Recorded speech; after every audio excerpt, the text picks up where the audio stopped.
You're stupid. Hey everybody, welcome back to my channel. This is going to be my hair and my nose. This is going to be my review for Iyanla Fix My Life for this week. There wasn't a get ready with me this morning. As you can tell, I don't have any makeup because I didn't go to church. So you were just going to maybe I'll do a get ready with me later and we'll discuss Auntie Rita's funeral. It's just a practice on my makeup and getting my skills better. But you know,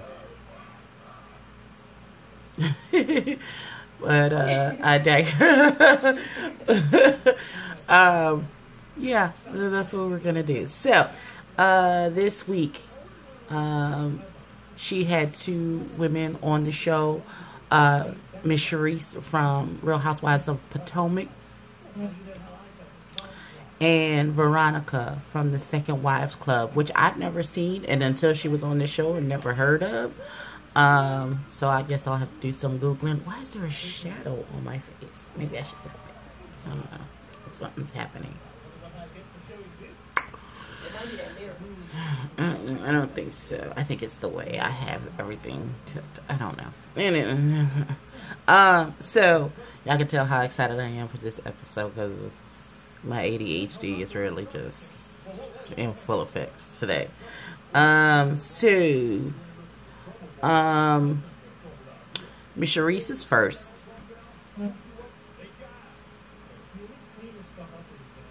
That doesn't even make any sense. Okay. Sharice is first. And she was like, she was in this marriage and it was great until about 9 years in, when he moved into the guest room. And she, I guess her type of personality, wasn't going to accept that in her marriage, and I understand quite wholeheartedly. She moved into the guest room with him.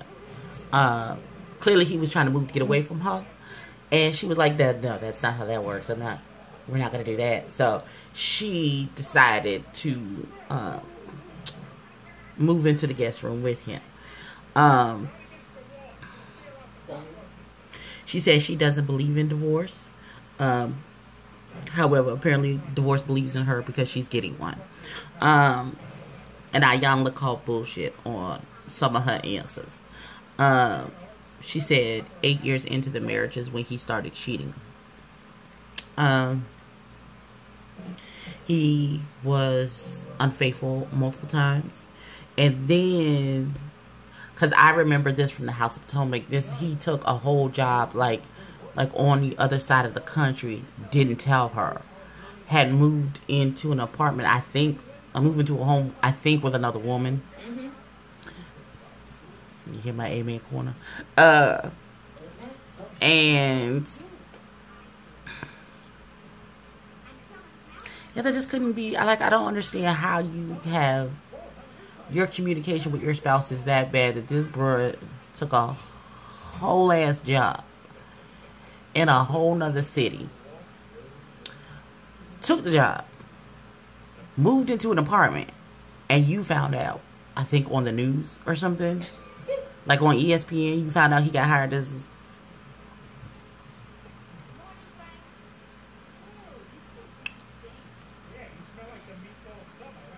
Yeah, I don't. It's just and she said that later on she'll say that she sold her soul to have the lifestyle that she wanted. Now, my daily prayer every day is I pray to the Lord for permanency on my job and stability in my life. However,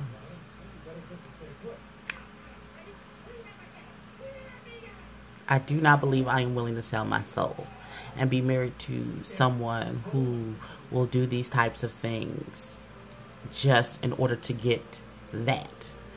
To, you know, that highfalutin. Like, I really don't. Well, everybody wants and needs are different. But,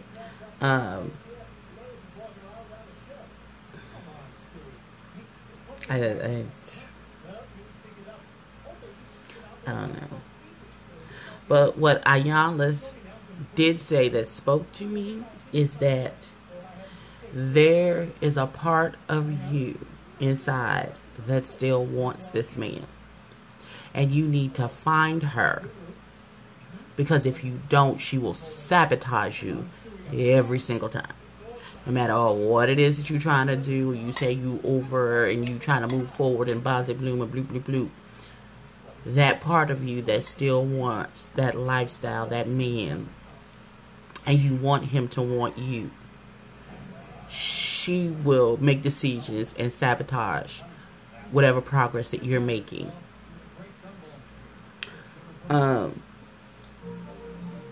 Which is, if that ain't a word, that thing spoke. That'll preach. That thing spoke to me. You need to find her and punch her to sleep, cause she gon' mess you up every single time. Every single time. Now I don't know if it's the Scorpio in me. However, once I'm done, it is like you died.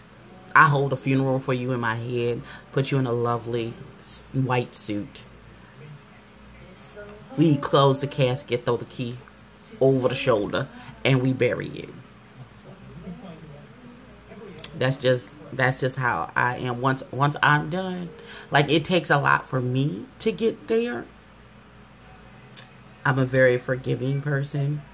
But once you've gotten me to the point where that's it, I'm done, then I'm really done. There's no getting back after that. Phone numbers erased and blocked, deleted message threads, blocked on social media. It's like you died. I have somebody desperately trying to get back now, but sadly he died. I'll be the best thing that ever happened to your life, or I will disappear. It's one of the two. It's just one of the two. None of this is about me. I don't know how we got off on a tangent. Okay, so Miss Veronica. Miss Veronica was married for 5 years. She said she lost count how many times her husband cheated.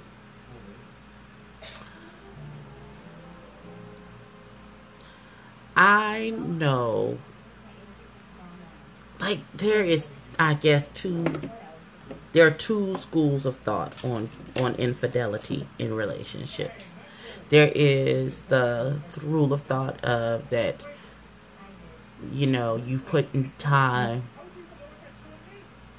and effort into this relationship, and you want to work it out because you love that person.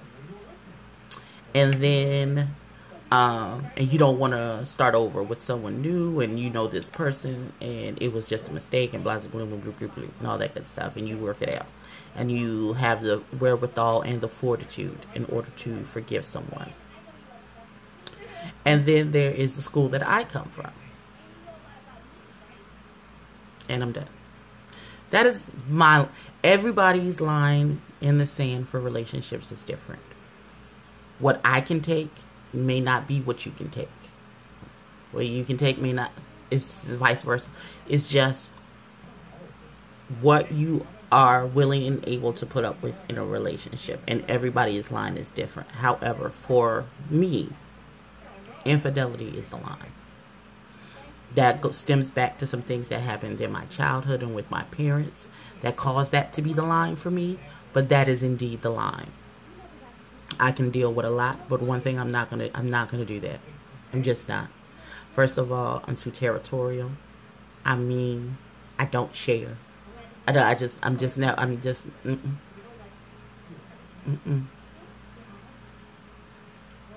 told my husband at one point, my ex-husband at one point, you promised before the Lord and my family that you was only going to be with me until you died. Now, if I have to kill you to make that true, then that's just what has to happen. But what you not finna do? I told him that before we got married. Now, I'm crazy and I don't share. My dots don't always connect together.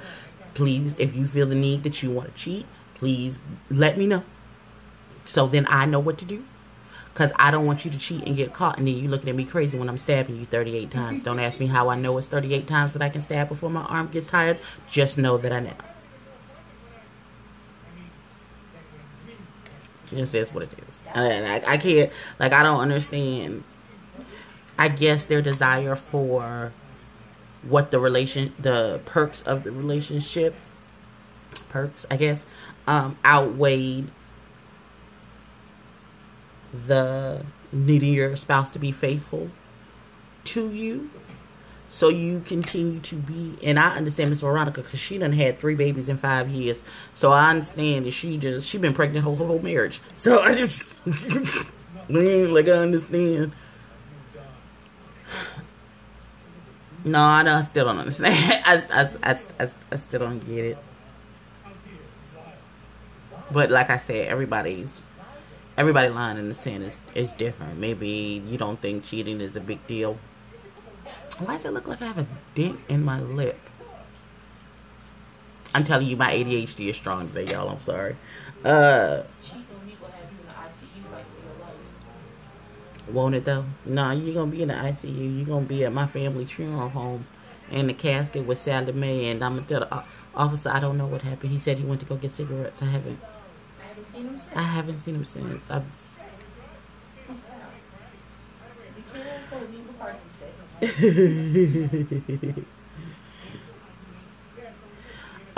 Now, Miss Veronica has sons, and she was talking to Iyanla about the custody of the children. I guess dad is trying to get custody, and at this point, she's like, I would rather die than for him to have custody. And she was like, but I thought you want what's best for your children. And she said, I do. And she was like, well, how do you know?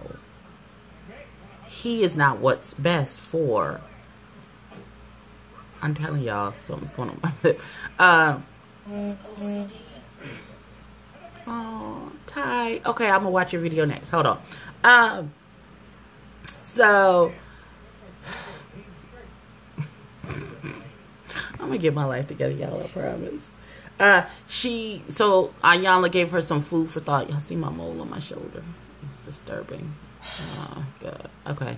OCD. It's real, y'all. I'm sorry. This video is gonna be horrible. Yeah, it's gonna get 2 views, and everybody gonna be like, "This bitch is crazy." So Miss Veronica, and this is understandable for me. I understand her way of thinking because she is so hurt and traumatized by her husband.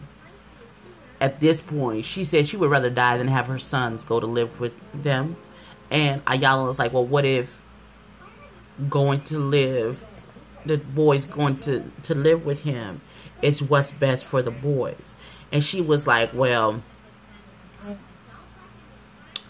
I don't understand how you would think that is the case. I know the type of man he is through my dealings with him and being married with him, and that's not who I want my boys to grow up to be. And Iyanla was like, how do you know that raising his sons won't help him to mature and grow into a good man? Or he raises these boys and turns them into mirror images of him, and they turn into fuck boys. Please see the movie Love and Basketball. I mean, he saw what his dad did to his mom, and he turned around and did it to the girl. So I just, like, I don't, like, it can't, he would actually have to change who he is for those children. And mom, rightfully so, does not know if he's capable. And she doesn't have any faith in this man and if he's capable of actually doing that, because she has nothing to go off of but the history of their relationship and her dealings with him. So he showed her who he was, and now she believes him. So I would not want my children there either. So I understand that wholeheartedly. That's cute that you said that the children may make him to be He may be a good dad and just a terrible husband, but being a terrible husband also goes back to the core of who you are as a human being. It's how you treat others, and that includes... I cannot, y'all, in this group, my family group chat is lit right now, and I'm in the middle, and I keep I'm at 18 notifications. They are out of control. But I digress, and back to my point and my thought with the husband is that how am I to trust? These are little people, little human beings that I grew in my body for 9 months, and you want me to give my babies to this man who has done almost certainly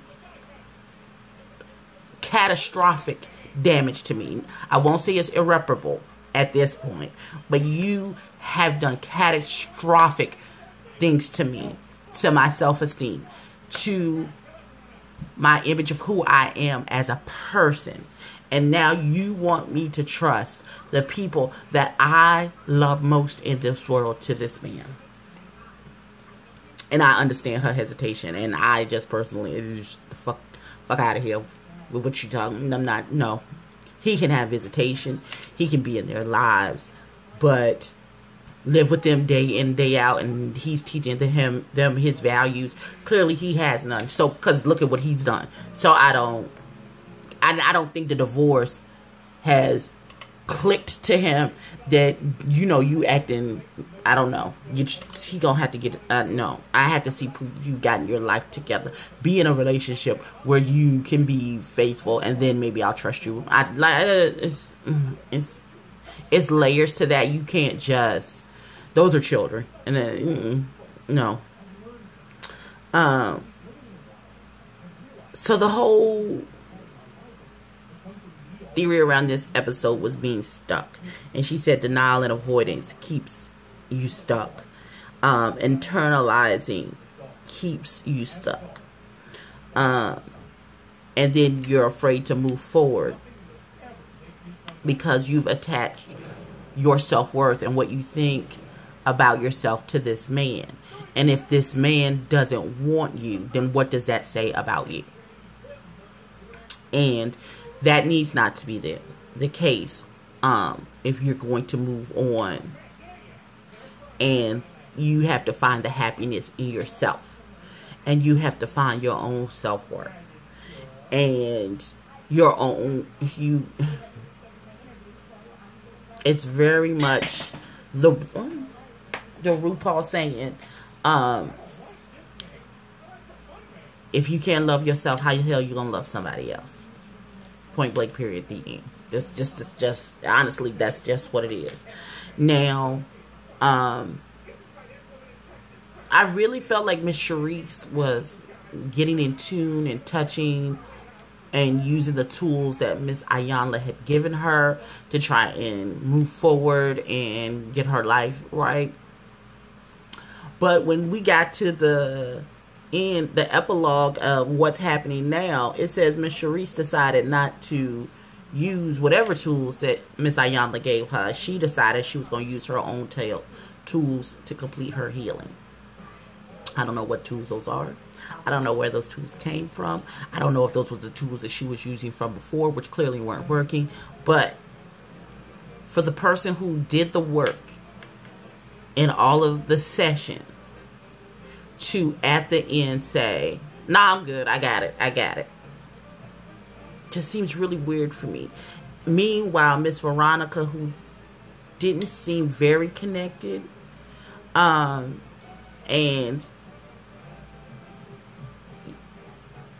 she seemed very reserved, seemed to be the one who took the tools that were given and using whatever she was given in those sessions to try and get her through getting back to herself and getting a healthier self-image and trying to get her life back on track after this divorce. That thing with the I surrender, where she was like, open your hands and surrender it.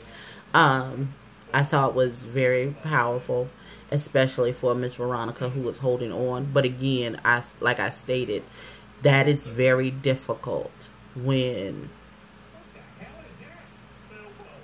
and I know the Lord works in mysterious ways in some situations, but the Lord also gives you wisdom and common sense. He does. And He gives you intuition, especially in regards to your children. And if at the core of your being it's screaming at you, do not allow your children to not be with, because that's their father, and of course they need to be with their dad. But the man is supposed to teach the boys how to be men. And if the man that he is not the man that you want your boys to become, then limit the interactions. I'm sorry. You know, he can have visitation and everything, and you get holidays, but day in, day out, morals and values and things, you need to teach them that, because clearly their daddy ain't got now. And I'm so sorry, this just is what it is. If your feelings is hurt, do better with your life. It just is what it is. Now I really need to get my life together. I'm going to try and see if I can see the first episode of Marriage Boot Camp, so I can start doing reviews for those. I know it just came out, I think Friday. It came on Friday, if I'm not mistaken, but I'm going to go online and see if I can't find that episode and then bring y'all a recap, since there's no get ready with me today. There's no beat face. Like, I feel, what is like, y'all see that, right? I'm not crazy. Like, right there. Like, what's happening? Is it on both sides? Okay, y'all, okay. This review is all over the place, because this episode was all over the place. Like, it wasn't cohesive. Like, I feel like most Iyanla episodes need to be at least 2 parts, because I feel like we skip over things and we miss certain points, because they're trying to cram everything into an hour episode, and which is really like 45 minutes with the commercials. But like, this episode was really like it was really all over the place. And to find out that Miss Charisse was just like, yeah, I'm good, thanks. Wow. Okay, so I will see y'all in the next one. I can't even remember the scenes from the next episode for Iyanla. Well, I don't remember. But whatever it is, I'll be here to recap. And I'll catch y'all in the next one. Peace.